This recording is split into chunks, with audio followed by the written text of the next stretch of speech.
pintu ruang ganti itu terbuka. Anehnya, lampu di ruangan itu tidak menyala.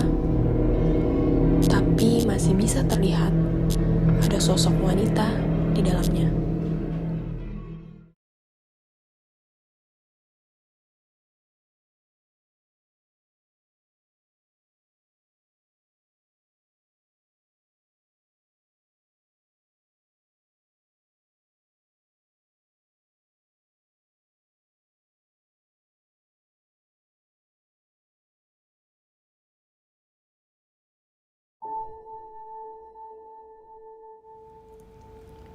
Diary ini tidak selalu tentangku. Ini foto lamaku dengan Kak Ayu sebelum dia menikah. Kak Ayu ini merupakan sepupuku yang sudah aku anggap seperti saudara kandungku sendiri. Wajar saja, karena dia salah satu orang yang paling nyaman untuk aku ajak berbagi mengenai kejadian-kejadian astral yang aku alami. Bukan sekedar karena dia pengertian, tapi karena dia memang punya bakat yang sama.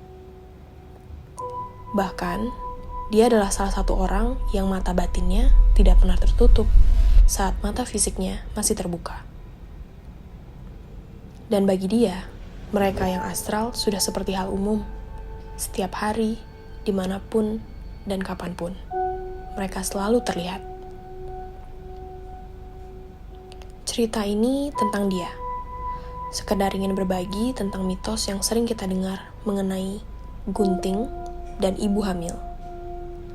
Apakah benar gunting bisa mengusir makhluk astral? Mitos atau fakta?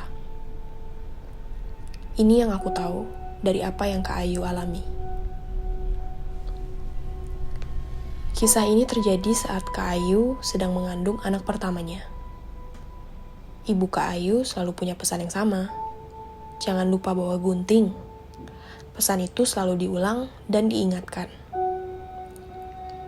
Berhubung Kak Ayu tidak mau ambil pusing, dia ikuti apa kemauan ibunya.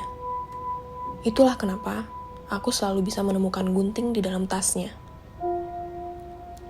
Singkat cerita, saat itu di ruang ganti wanita di sebuah mall daerah Jakarta, kala itu Kak Ayu sedang ingin mencoba baju yang dia pilih.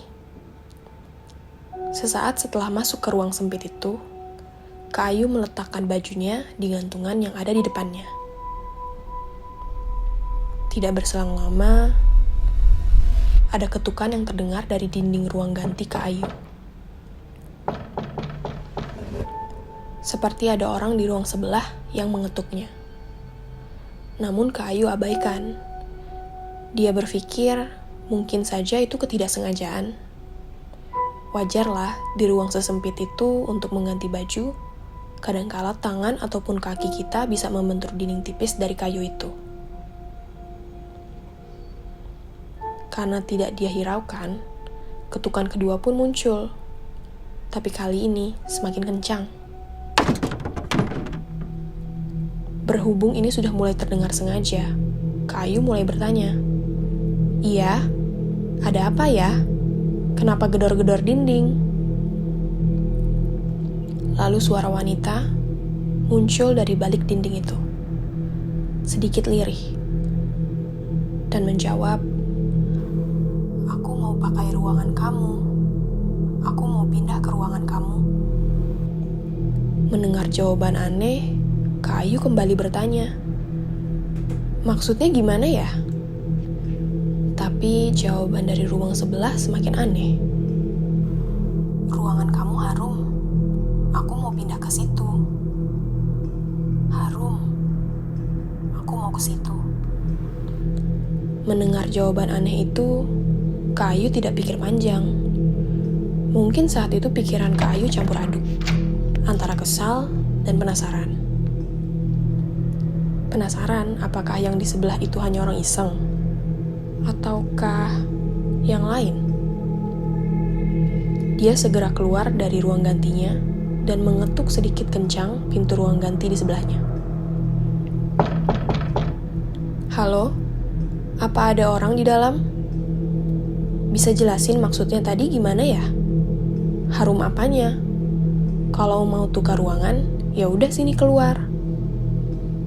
Saat itu, tas Kak Ayu masih menggantung di pundaknya, dan gunting tajam pun masih ada di dalamnya.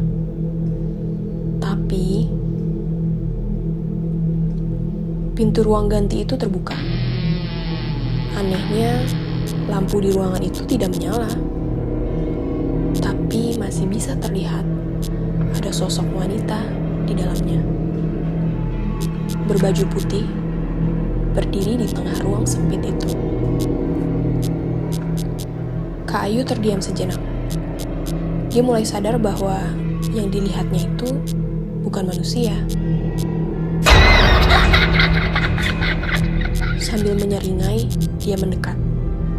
Semakin mendekat. Kak Ayu hanya bisa memejam. Dia membaca semua doa yang dia tahu. Saat itu, semakin kuat dia membacanya, dan semakin besar keinginannya untuk lepas dari teror makhluk itu. Dan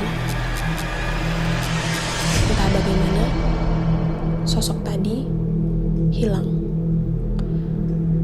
Mungkin karena doa yang Kak Ayu baca, atau justru karena energi yang dikeluarkannya tanpa sadar mengusir makhluk itu.